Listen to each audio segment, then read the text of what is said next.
बिस्मिल्लाहिर्रहमानिर्रहीम वमिन यतअल्लाहि वर्रसूलुहु वल्लज़ीना आमनु फ़इन्ना हसाबुल्लाहि हुम गालिबून। पारा नंबर 6 रकू नंबर 12। जो कोई दोस्त रखे अल्लाह और इसके रसूल को और मोमिनीन को, यकीनन यही गरोह अल्लाह का फ़तह पाने वाला है। फ़तह और शिकस्त दो ऐसे मशहूर लफ्ज़ हैं जिनसे हर इंसान वाकिफ़ व आगाह है। आप हर रोज़ अखबारों में फ़तह और शिकस्त के वाक़यात पढ़ते और सुनते रहते हैं। फ़तह हमेशा अपनी फ़तह के किस्से दोहराते हैं और यादगार कायम करते हैं। फ़तह जुलूस निकालता है, ऐलान करता है और कौम में अपनी कुर्बानी और कामयाबी का ऐलान करता है और आइंदा आने वाली नस्लों के लिए दर्स कामरानी बयान करता है। हकीकत यह है कि जिनके माजी दरख्शां हो, इनका मुस्तकबिल भी रोशन और इस्तवार होता है। इससे कोई इंसान इनकार नहीं कर सकता कि माजी ही मुस्तकबिल के लिए मशगला हुआ करती है। जिन कौमों के बहादुर, जियाले, बेबाक, नडर और गाजी फातह होते हैं, इनके खलफा भी इनके नक्श कदम पर चलने को कामयाबी और कामरानी समझने का ऐलान के अलावा साबका बुज़ुर्गों का अफ़वाल और किरदार की याद मनाना ज़रूरी और वाजिब समझते हैं। इसके बरअक्स शिकस्त खुर्दा ज़हनियतें ऐसी यादगारों की हमेशा मुखालफत हुआ करती है। ऐसी यादगारों के मनाने पर नक्स अमल और गैर शरई बयान करके कुफ्र के फतवे लगाए जाते हैं। इस मसले को आजकल इलेक्शन ने खूब वाज़ेह कर दिया कि जो इंसान वोटों से जीत जाता है वो नतीजा सुनते ही खुशी मनाया करता है, अपनी फ़तह का ऐलान करता है, जुलूस निकालता है। मगर शिकस्त खाने वाला हज़रत को ऐसा ऐलान और जुलूस एक आँख नहीं भाता, बल्कि वो अपनी नाकामी से तंग आकर मारने मराने पर तुल जाता है। बसा औक़ात इस तरह के जुलूस में खून रेज़ी और फसादात भी रूनमा हो जाते हैं। ये हकीकत है और मुशाहिदा है कि फ़तह के ऐलान और जुलूस से वही लोग घबराते हैं जो शिकस्त खुर्दा हों। शिकस्त खाने वालों की हमायत तो करने वाले बस जुलूस निकाल कर फ़तह और मलगूब को आसानी से पहचाना जा सकता है। दूसरा, कुदरत का इरशाद है कि वही लोग गालिब और फ़तह हुआ करते हैं जो अल्लाह और इसके रसूल और मोमिनीन से तवल्ला रखते हैं। इस आयत से साबित हुआ कि फ़तह हमेशा मोमिन की हुआ करती है और शिकस्त काफ़िर, मुशरिक और मुनाफिक का मक़सूम है। कुरान मजीद की रूह से ये भी साबित हो गया कि मोमिन हमेशा फ़तह हुआ करता है। अगर किसी को वक़्त कोई मदई ईमान शिकस्ता, ये भी साबित हो गया शिकस्ता खा जाते हैं, तो समझो कि यह बंदा इस तरह का मोमिन नहीं जिस तरह का खुदा ताला ने बयान किया है। यानी मोमिन कहलाना और बात है और मोमिन होना और बात है। वादी मौत हो या आग के शोलों का हसार, तमग़े जुर्रत व हिम्मत है बयां हैदर। हाँ पढ़ो वक़्त के माथे पर लहू की तहरीर, गैर फर्रार को मिलता है निशान हैदर।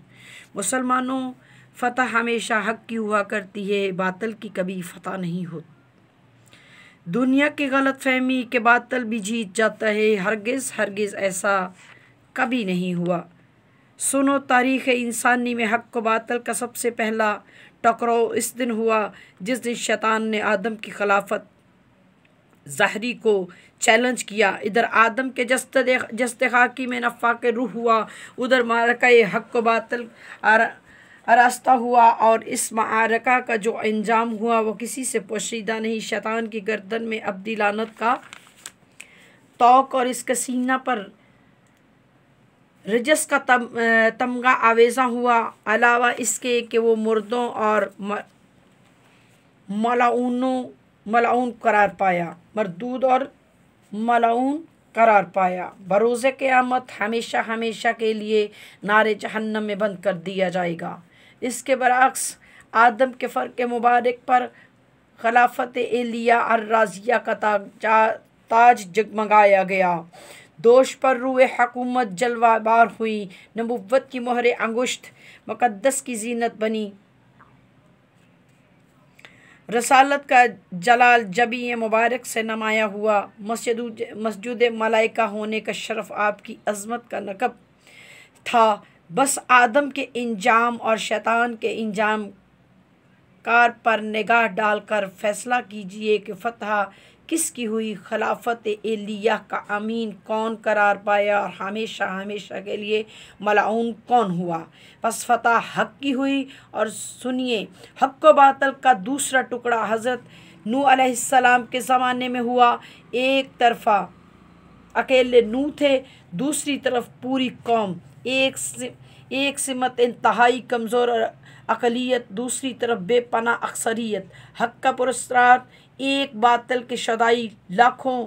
लेकिन नतीजा दुनिया ने देख लिया कि हक के तूफ़ान की एक मौज ने बातिल के सफ़ीना को गर्क कर दिया और कश्ती नूह नजात सलामती का मजहर करार पाई। सारे बातिल परस्त नजर अजल हो गए और दुनिया पर हक पसंदों का राज इस शान से कायम हुआ कि नूह आज तक आदम सानी के लक़ब से याद किए जाते हैं। हक पसंद फैसला दें कि फतह किसकी हुई, हक की या फतह हक की। यकीनन फतह और बातिल मलगूब व महकूर हुआ। हक को बातिल का तीसरा टुकड़ा सरजमीन नहनवा पर हुआ, जहाँ बातिल के पास हुकूमत का जलाल भी था, असा का शिकवा भी था, गाजी की कुव्वत भी थी, अक्सरियत की ताकत भी थी और कहानियों के असरात भी थे। और इनके मुकाबला में एक तन्हा हक परस्त था जो दौरान शराना अंदाज में बातिल को दावत की मुबाजरत दे रहा था। बातिल की इंतहाई कावश ये थी कि हक की आवाज़ कुचल दी जाए, मगर हक सारी दुनिया पर छा जाने के लिए मचल रहा था। मुकाबला हुआ। बातिल की कुव्वतों ने इब्राहीम के लिए आग की तैयारी की, लेकिन हक पर आँच नहीं आने पाई। नमरूद की खुदाई हर्फ बातिल की तरह मिलिया मेट हो गई और इब्राहीम ने ना सिर्फ ये कि सरजमीन नहनवा पर तौहीद का परचम लहराया, बल्कि आसपास के इलाकों में वहदनीयत के दौरे सदाकत के झंडे गाड़ दिए। अरबस्तान में इनके बड़े साहबजादे इस्माइल इनकी तहरीक के नकीब करार पाए। शाम में इसहाक ने डेरे डाले और सद्दाम में हज़रत लूत और इनके मिशन के महाफज मुकर्रर हुए। पूरा जजीरा नमा अरब हक की तहरीक को हक की फतह का गामजन बन गया और ये मरकज़ इस शान से बना कि आज जबकि नमरूद और उसके साथियों का कोई नामो निशान तक अर्ज़ समा पर नहीं मिलता, इब्राहीम का तमीर किया हुआ मकान इनकी तहरीक तौहीद का सबसे ताबनाक और दरख्शां निशान तस्लीम किया जाता है। मुसन्निफ महराज हज़रात फैसला दें कि फ़तह किसकी हुई। यकीनन जवाब मिलेगा कि फ़तह हक की हुई और बातिल हर्फ़े गलत की तरह निस्तो नबूद हो गया। करते हैं अगर खुदाई भी खुदा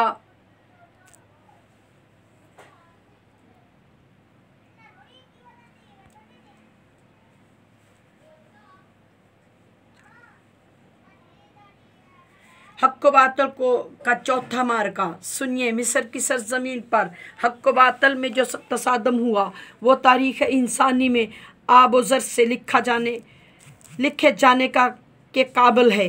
एक तरफ फ़िरऔन था, जैसे हुकूमत का मिस्री कौम की कुव्वत, दौलत और इसके तरक्की याफ्ता